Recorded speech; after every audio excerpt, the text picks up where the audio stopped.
Yeah, films. We watch some films. Now let's talk about those films. All right, let's get into it. Okay. So, We Watch Men, as I said, it is from 2022, and it is about a young woman goes on a solo vacation to the English countryside following the death of her ex-husband, and is directed by Alex Garland, who did Ex Machina and Annihilation. One of those we covered pretty recently, Annihilation. I liked it in a different way than I liked the book, and you know that because you listened to our episode about it. I liked both of those films a lot, so that's sad now. I didn't know that until now. I told you a bunch, but it's okay. My I know your memory is a memory. void. But I will say, because of those other films and because of my expectations of Alex Garland, I was waiting up until like the credits. Like I was like, is there an end credit scene? Because I am used to at least some semblance of resolution, and there wasn't that. And I was waiting for this big explanation of like what I'm supposed to get from this, and that wasn't there. And that turns out was intentional. But still, because of those other films, I felt that way. We've never covered Ex Machina, but I have been considering doing another like tech horror. I love that. And that would be great. I think there's a lot to say about it. And, you know, we don't have to like everything you do. Yeah. But let's talk about this film. So let me give you a brief overview of what happens.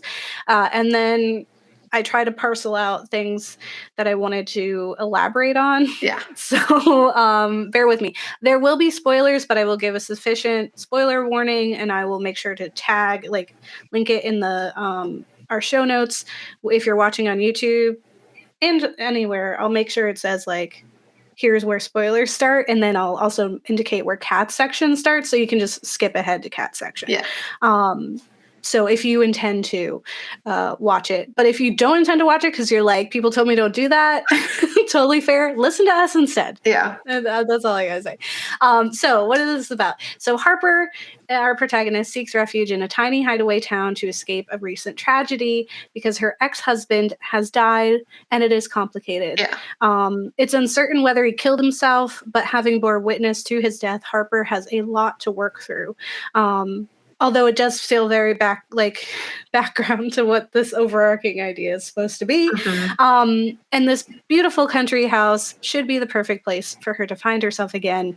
And she arrives and spots a blossoming apple tree. She immediately grabs a fresh apple. Hello, biblical allegory. And she meets the landlord of this gorgeous house, Jeff. And he is a typical nice guy. Yep. And he is stumbling over his words and working to overcompensate for his mundanity. He chastises her for eating the apple. We mustn't do that. Forbidden fruit. Very heavy-handed. Biblical allegory, to the point where I was like, it's not a biblical allegory now. I was like, that's too in their face. I don't believe that that's what their intention is now. Yeah. Jeff is awkward and uncertain, and he brushes off her offer to help him bring her suitcases inside. And we see him struggle with the bags, but still he refuses her help because he needs to be what he perceives is a man. And men don't get help from the ladies. He has to help.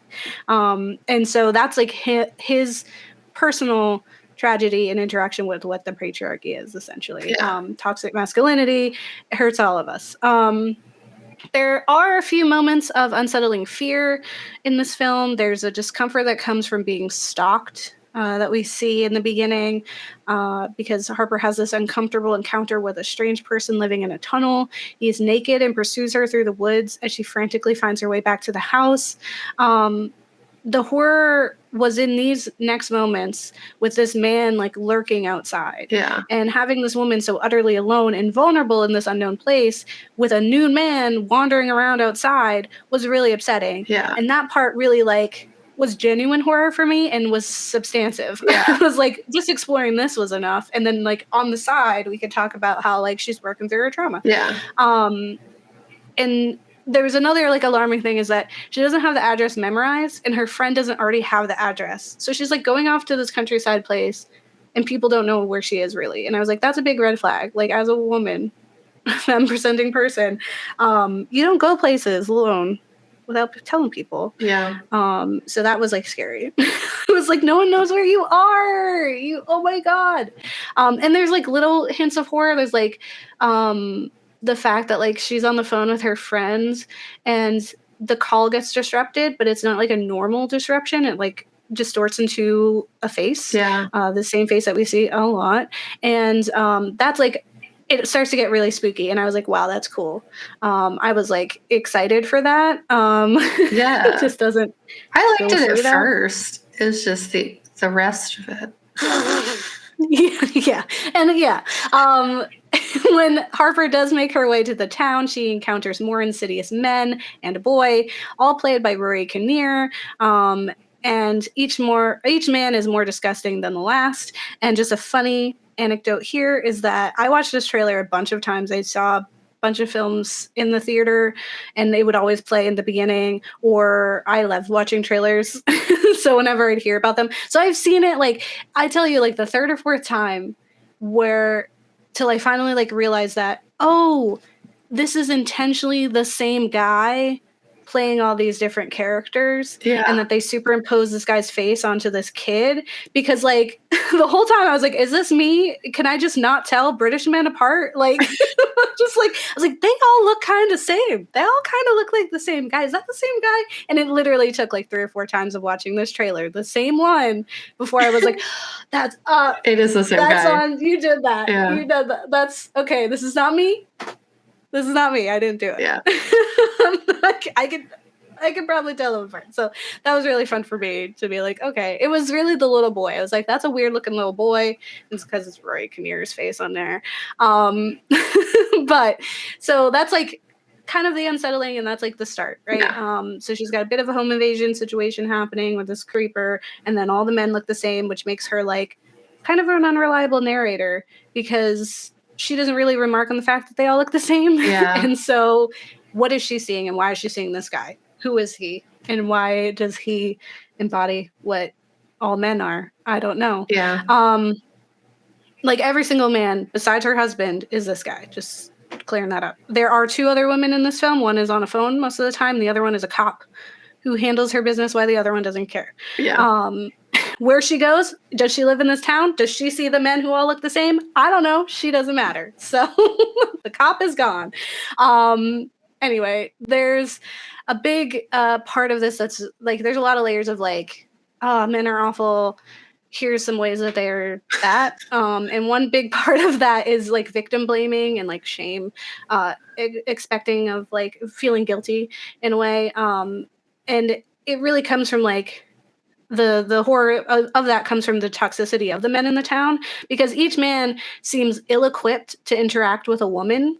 They just like have their own perceived way of like how they're supposed to interact with women and what they think women are. And it's really weird. Like there cannot be other women in this town. Like, I don't know who that cop was, because it doesn't make any sense that all these women are dealing with these men being like this. I know what small town worlds are like, and even still, it ain't that bad. In their isolation, they've only had like this limited view of women all this time. So like Jeff is awkward and performative because he performs what that good guy is. The vicar she encounters applies misogynistic beliefs onto her, and he assumes she must feel guilty for not having allowed her abusive husband, the opportunity to apologize. Like he says, like, did you let him apologize after he had just hit her? And she's like, no. Like, she's so appalled that like, or not even appalled, it's just like shocked, like, no. Yeah, what do you mean? I didn't. He left and then he died. Like, that was on him. But that's his understanding of like what is like, men do that. And you just gotta get over it. And this is a vicar, right? The boy expects her to play with him, and like she must play with him. So when she doesn't, he gets really mad. And like whenever she behaves outside of this perceived way of the woman, she is made an enemy by all these men. These interactions are disquieting and sometimes sickening. Looking at you, Vicar, there's a lot of really like he was the worst, to be honest. And you can circle back to the biblical allegory with him, because she's clearly not the pure woman. She needs to be cast out of paradise. But it's in these moments that I, a female viewer or femme viewer, was enraged or afraid. I've heard these lines and I've lived these experiences, and it's no surprise to me or other women that the men behave this way and ultimately betray her. I was like, yeah, like that'd be how it is. One issue I had with this film was the lack of person that Harper was. For a film exploring the female experience and complicated relationship between genders, having an empty protagonist makes connection really difficult. You get little glimpses of who she might be, but we never really get to fully explore her. And I really wanted to know more about her relationship with her ex-husband outside of this moment that seeks to define her entirely.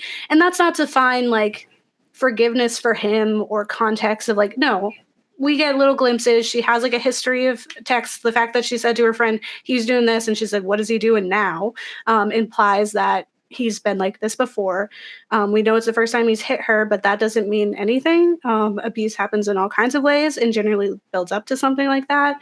And I just felt like I wanted to know who she is, and I don't get that. I only get who she is in reaction to men the entire time. Yeah. And I know there's more to Harper and more to her life outside of that tragedy and that man specifically. And for someone who's like escaping to kind of get out of that and become not Mrs. I forget what her last name was, but just be Harper, she doesn't really get to do that. Yeah. And we spend so much time like sitting in the environment, and we're forced to see Harper through the lens of the men around her, like whether that's her ex-husband or her the men in the town, or even like her friends, like kind of tells you what she thinks she is. Yeah. We never really get to see what Harper is. And it actually reminded me of William Faulkner's The Sound and the Fury, which is like this exploration and interpretation of one woman's life through the lens of every man and never her, which like kind of stuck with me. I can't stand that book because it's stream of consciousness a lot of times, and I get lost in there. But it stuck with me that like these are three men who are just telling you who Katie is. Yeah. Can't stand it. The other part of this, right? So like speaking of terrible men and the exploration of them, I really want to discuss the husband and why in the year of 2022, the only known confirmed death in this horror film is that of a black man. I had a problem with him being like the only overt villain. Is this man. The rest of them, they're terrible and they make us uncomfortable and they're performing what they think men are supposed to be, but like he doesn't live in this town. He lives somewhere else. So he's just evil for evil's sake. And then eventually he shows back up and that's like, what are we doing? But I really felt like that, like we've talked about this before, like you cannot put people of color in your films, especially horror, and not understand what you're doing when you do things to them. And this is Britain, so they have like their own history, their own situations.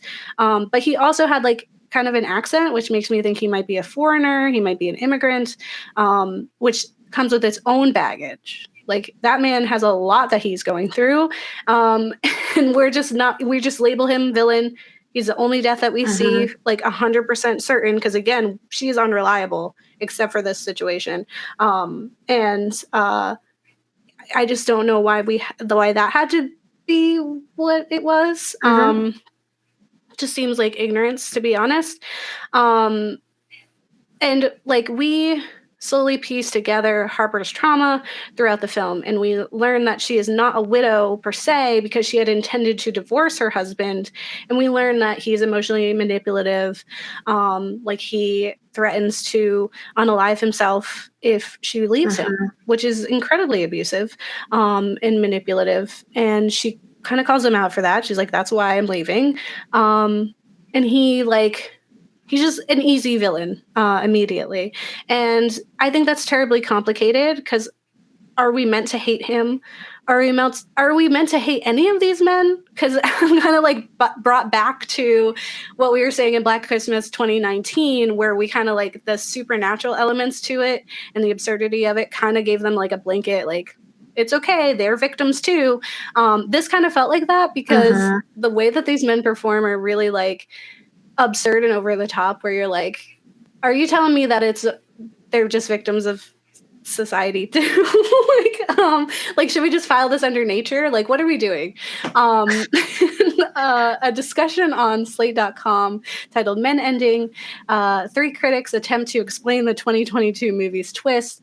One of the critics explained, he uses his capacity for violence, speaking of the husband, against a woman who's made him feel emotionally vulnerable, and then he just does this non-gendered hateful thing, which is threatening to take his own life as a purely manipulative gesture. And he's Black, and he's depicted as possibly an immigrant because of his accent, so he's socially vulnerable in these other ways. And I'm not saying that's not interesting. I'm not saying it doesn't happen. I'm just saying that's gestured but not explored.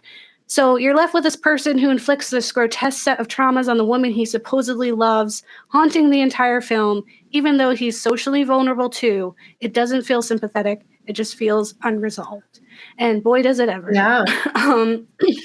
Because not only does he die, but his body is shown brutalized and horrific. Yeah.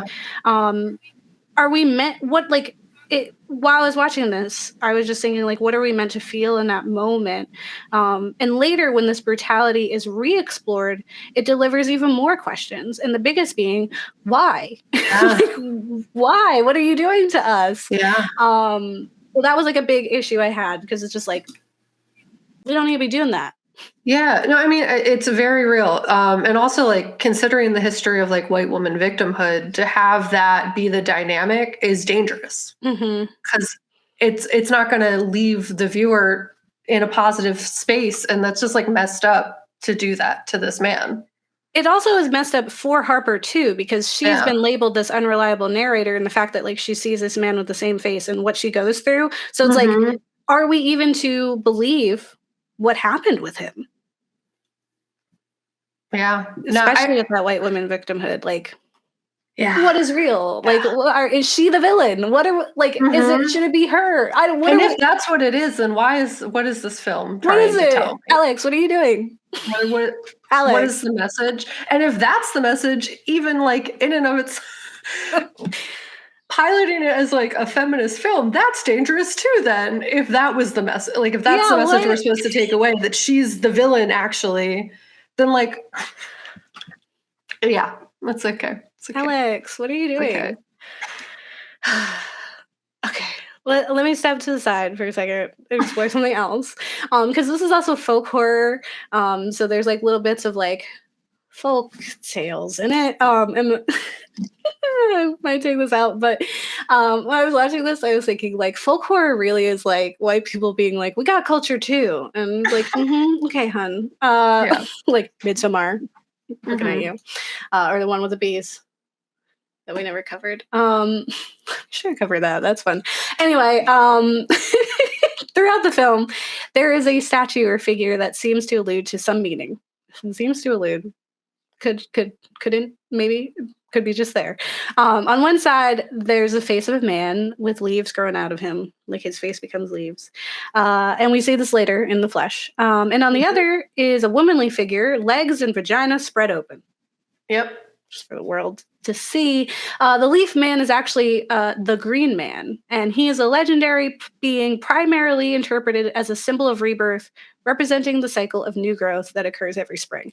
And I wanted to say that he, the green man, symbolizes rebirth. And I don't get it. It's beyond me, but stay envious, I guess. The inviting woman is known as Sheila Nagig, and they are a type of stone architectural figure of uncertain significance, representing a naked woman gesturing to or otherwise flagrantly displaying exaggerated genitalia. I vaguely looked into it. There is, like, an article that I thought was really fun. The article is called, like, Big Vagina Energy. I was like, cool, that's fun. I didn't read it because I was like, I have so much I have to say about the film that this, like, whatever this representing is it just muddies it. So because we have this, like, marrying of important birthing figures, even though, like, the Sheila Nagig isn't inherently, like, a birthing figure. It's not like we're giving birth. It's not one of those kind of things. It's like it's like more sexual, which is weird because then it's coupled with a male figure that does represent birth. So it's like, what are you saying here? Like, women are just this and men can have all the power. I don't know. Later, we have an intense, bloody visual representation of this marriage of these figures. And what do we do with that? Are these cis men jealous of the ability to birth? Are women supposed to be the one thing? I don't know. I don't have the answer. So if someone has the answer, let me know. But I'll tell you this, whatever your answer is, it's right. And my answer, also right. Because this film is up for interpretation. So in a different article on Polygon by Tasha Robinson titled, Alex Garland says the ending of Men is whatever you make of it, they explain that Garland's intention for this film was to start a conversation. Okay. He has no interest in clearing the air or explaining his intention. And the film is as much his interpretation as his cinematographers, Rob Hardy, and the audiences. Literally anyone. And in the article it says that Garland says, many, many times I've encountered people who say this film is clearly this. And what they really mean is it's clearly this to me. And then it ends up being about them as much as it is about the film. It is about the response to it. It's about their life history. It's about their concerns in the world and the interactions with it. And Ghouls have discussed how a piece of work transcends the original intent of the creator. In each step of creation, it is touched by another being and is therefore transformed. In the writing, in the acting, the art direction, the cinematography, and then ultimately the reception of the audience. Yeah. And Garland has said in the film's press notes, this film leans very hard into the idea that a story is a 50-50 split between the storytellers and the story receivers. More than any film I've worked on, this one was anticipating an audience would join the conversation. And do I agree with Garland's Rorschach test approach? Not entirely. And I do feel it helps to know the artist's intent, and sometimes the lack of input can come off pretentious and sloppy. It kind of feels like you had this idea, but you don't know what it means. So you're giving us homework. Yeah. And maybe, like, because maybe Garland doesn't even know their true intent, right? Which only really, like, for me, begs the question, who else can we let find their vibe while filming? Like, who else can we let just, like, do that, figure it out as they go? Yeah. Like, to just give people the opportunity to do that and not ask so much of them in return. Like, we're just letting, because he has, like, his record, right? So we think, you made Ex Machina, you made Annihilation, you can do whatever you want now. Can we just do that all the time for anybody? Like, perhaps A24 should allow space for a woman or non-binary or just other than white man director to make their own men. Yeah. Do it, please. And figure it out as they go. I think that's great. Now, time for spoilers.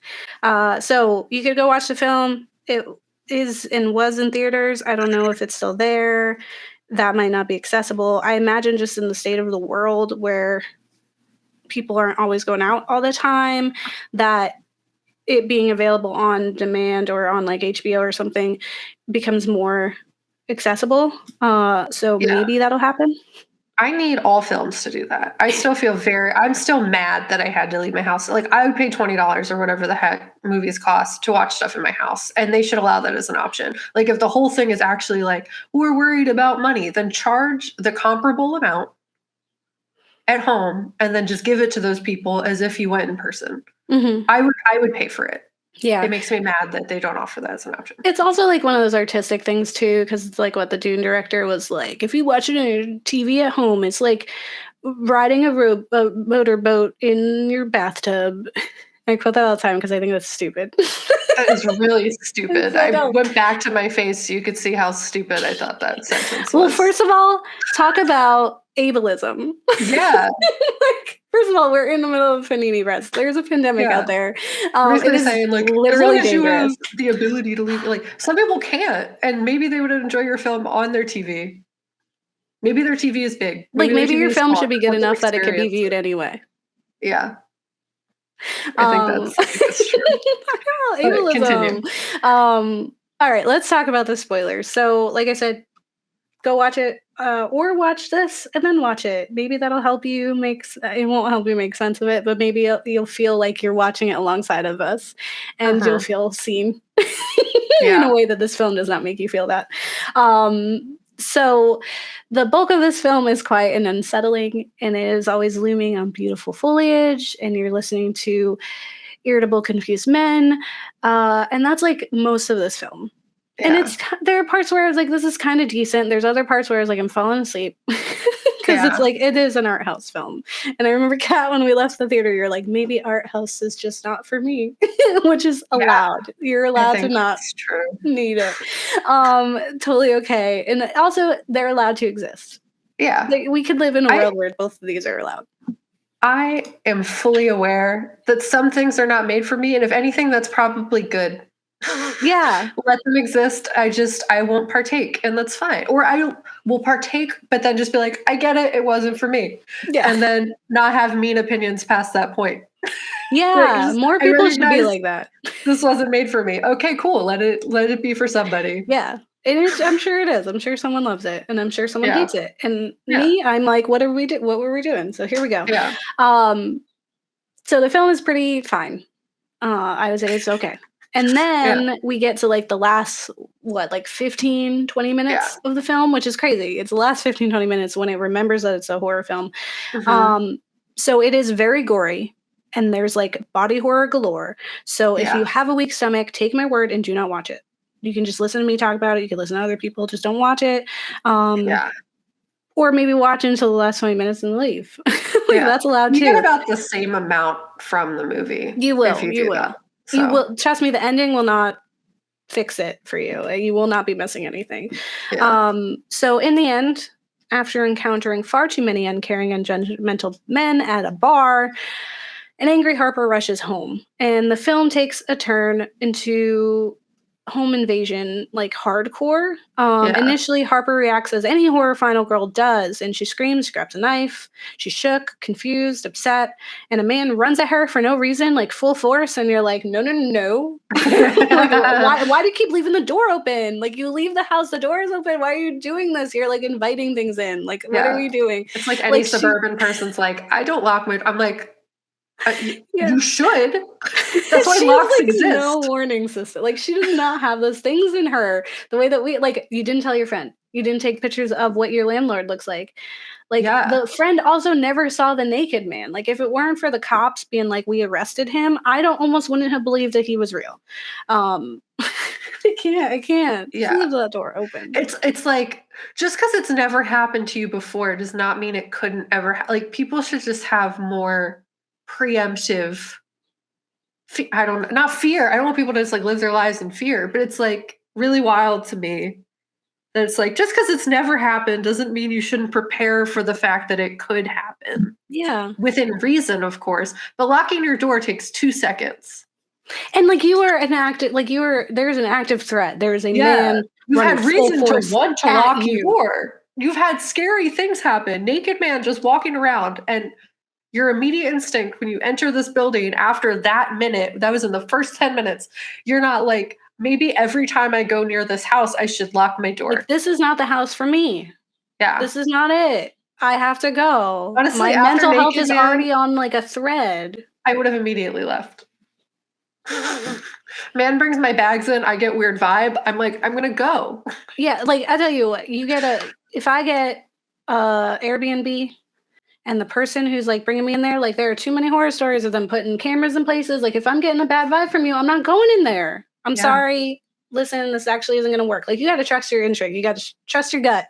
Yeah. And it's hard when you've been gaslit your whole life too. So I get that. But also. And you have to be nice. Like, girls have to be nice. There has to be a minute where fight or flight activates. And that's when a man is running at you. Anyway, Harper. Like, that's another thing where it's like, is this real? Is this real? Because she's not reacting the way that people react when things are happening. So that guy runs at her. She kind of closed the door. The key is really long and stupid. Whatever. A young boy breaks into her home, and he like mimics like lewd humping with a dead bird. with a woman mask on. Like, it's an entire time. Yeah. There's an attempt at breaking in that results in Harper stabbing the arm of the assailant, who then pulls in this like incredibly excruciating long sequence, pulls his arm back, resulting in his arm being cut in half. Yeah. Like, it's in half. And it's still there. Like, it's not bleeding a bunch. Yeah. It's like like it's a fictional way that would happen. Like, he's just, but later, each iteration of this, like, of the men in the town sport the same injury. Yep. So we're led to believe that is the same man. Yep. What is this town? We see each of them as they find themselves in her home. And Harper is more or less unamused. She's still shook, but she's like kind of in a state of shock by the events unfolding. Like, she's just like, this is absurd.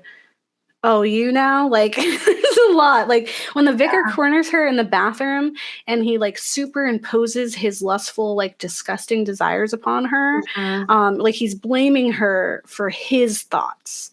Like, it's her fault for existing as a woman and wearing clothes.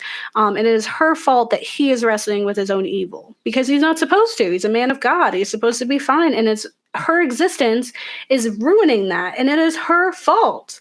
Just like it was her fault that her husband died. Like, all these things. Like, it's you. Like, this is what I was told the world was supposed to be, and you're not doing that. Eventually, our friend Jeff comes to help, and he shares a too personal story of his dad emasculating him, and then he sets off to redeem himself, painting himself a knight in shining armor. Poor Jeff, you know that he's not going to do nothing. Like, this poor, like, and you're like, I knew immediately, like, when we first saw Jeff and he, like, when he came to help, I was like, you can't trust Jeff because you can't trust any men. That's the whole point. Yeah. But there's a few people made a few comparisons to Get Out. For one, like her finding solace with her friend on the phone, like her only connection to the outside world. Yeah. But also with me, it was like in Get Out, Jordan Peele was very specific that like the girlfriend would be a villain because there are no good white people in the film. Yeah. He was like, period. And in this, there are no good men. Yeah. Which, like, I get, but, like, Jeff didn't really have any good reason. I'll get to that. So he goes out, and eventually the Green Man himself arrives. So this naked, houseless man who's been stalking her has gone full eco-crazy, and he cut into his face, and he fills him with leaves and other foliage, and then he transcends into the Green Man. He's the Green Man now. And it is here that Harper, confused and muted to the events, turns off her care. She is entirely out of fucks. It's just like, that's it. You gave my last one. So after our beloved friend Jeff betrays us because he has all men, and it doesn't make any sense. Like, he literally, like, he steals her car. He, like, jerks out of the car. He steals it. He tries to, like, run her off the road, kind of, but he destroys the car because he doesn't want her to leave. Yeah. But I didn't feel like all those other men, it made sense. He had no reason to hurt her. So that also plays into the thing of, like, is he in control of what is happening? Yeah. Is it out of his, like, is he also a victim? Yeah. Are we in Black Christmas territory right now? Harper returns to the house. She can't leave. Also, when Jeff crashed a car, his ankle is bent and broken. Yeah. That did happen. So all the other men also have those injuries. So the Green Man then horrifically lies upon the ground, and he spreads his ass wide to reveal a vagina beneath his balls, and he gives birth. Yep, that does happen. Yeah, that's what happens. Very long. And if that weren't nightmare fuel in itself, he gives birth to another full-grown man from this town. Yeah. And he then shambles forward and proceeds to give birth to another man from a different part of his body. So this person is not intersex. That was not the commentary, because now the vaginas can be anywhere. It's not even about that. Because, like, before I was like, oh, what is that? Is that what the Green Man plus Sheila Nagig is? Nope. This ain't about that. Stop trying to make this more than it is, Gabe. Stop giving him credit. It's like, okay. And Harper, when, like, the second birth happens, Harper is entirely done. Yeah. She, like, walks into the house. Like, it's so funny to see her face, because she was like, Yeah, we're still doing she, like, this. Look at that. Okay. She, like, turns uncaring and just, like, walks into the house. Yeah. And then he, like, desperately seeking validation. He's like, witness me, you know. Yeah. The man crawls bloody through the door, and Harper like turns, and like there's like a visual sigh on her face, Yeah. like, okay, unamused, and he gives birth again. She's like, okay, yeah, this is like a thing you're gonna be doing. All right. So then she like leaves, she just walks more, and like she turns around, he's doing it again. She's like, okay, all right, cool. This is what we're doing. This performance that you have. Okay. And then that continues until eventually they birth her husband. And he has had all the injuries that we saw graphically from his fall are what has taken place. And just like be fair, if any of this is out of order, like if you saw this and you're like, that's not when that happened, this is because I only watched it once. I'm only ever going to watch it once. And it was a fever dream. So it is what it is. But these things do happen, whether it's in that order. I don't care. So then at this point, her husband is now there, bloody, naked, birthed from a series of white men. Yep. And she goes into a room. She grabs an axe that was like hinted at a bunch of times that she never grabbed. And so she finally grabs it, and she's just done. She's just like, she's like, this is it. And to her, it's like, these men are nothing, right? They're pathetic. And she is so very tired. Yeah. And just over it, because like these men have just been putting so much onto her, and it's not her. It's not on her. It's not her fault. It's not fair. And so she plops down on the sofa next to her dead husband, reanimated, naked and bloody. And he sits next to her. And she asks him, she says, what do you want from me? And he responds, your love. And she simply nods. Yeah. She doesn't give an answer. It's like, okay. Like, she didn't even say anything. Like, there isn't even a Yeah. She just kind of looks, and she like nods, and she like looks away, and then it's like, men. And then it like opens up again, and now it's like the after events, which is like her friend shows up who's pregnant, which is like, oh, what is that? What are we doing? And she sees the car is broken, so something has happened. There's blood, so something is happened. Something is real, yeah. Did Harper kill Jeff? Like, what is it? Like, what are we doing? And then she goes over, and Harper just smiles at her. And apparently in the original script, they did say things to her, but it still didn't matter. Like, they're still just like friendship. And you're like, what happened? What happened? Yeah. So it's real, but who's real? Is Harper bad? Yeah. And when she is like sitting there and she's just like so numb, like Harper is me in the theater watching this, watching the performance, the pretentious artistic expression unfolding. And I am no longer enraged or disgusted. I am simply bored. Like, I was like sitting there, like that entire end sequence, like at the same point when she was like done, I was done. Yeah. I was watching and I was like, oh, okay. He's gonna birth again? Okay. Oh, you got the axe? You're not gonna do anything? Okay, yeah. Yeah.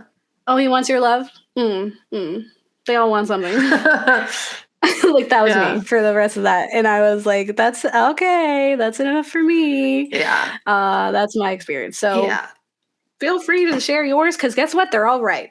Every single one is correct. Yeah. And that's honestly, that's true all the time. So deal with it. And like, this film was interesting. Yes. I was like thinking words as you were talking, and I was like there's so many things it could mean, and like ultimately like doesn't matter. Not really. It exists. It exists. Like it was a dream. World, it was and a dream. You watched it. And we watched it. Why can't we do that? Yeah. I have lots of dreams. I can make so many films. Give me the money, A24. Yeah, and it's like, okay, I get like the end, you're like, cool, yeah, no, I'm tired too of just like men existing in this way in the real world. And existing upon me. Look at like, me be sad. And you're like, okay. I don't know. And you're just look like, what you did. You did it to me. Oh, did I? Did I do that to you? Okay. Yeah, and I mean, this is not to say men can't be abused too. I'm just saying that like this film specifically made me feel collectively like Yeah, no, like obviously we're all desensitized to this because people being awful is just all the time Mm-hmm. in this dramatic performance of awfulness, just on repeat forever. And I'm also tired. So I'm sitting there with the axe like, I could murder, but I also could just It's sit like here. generation after generation of same terrible people. We keep saying like, oh, once the boomers are dead or whatever. It's like, that's not how that works. Like, people are being raised to believe the same things. They're still here. They're still going to be here. You don't think there's Gen Zs out there who believe the same things? Yeah. Who got me tread on me on their car and the ironic Punisher sticker with the blue line? Which you don't get it. Like, Punisher doesn't like the police. Figure it out. Yeah. Lots of just, so many humans just exist. And period. Are here and they're doing stuff. And we just also have to live here along with them. Yeah.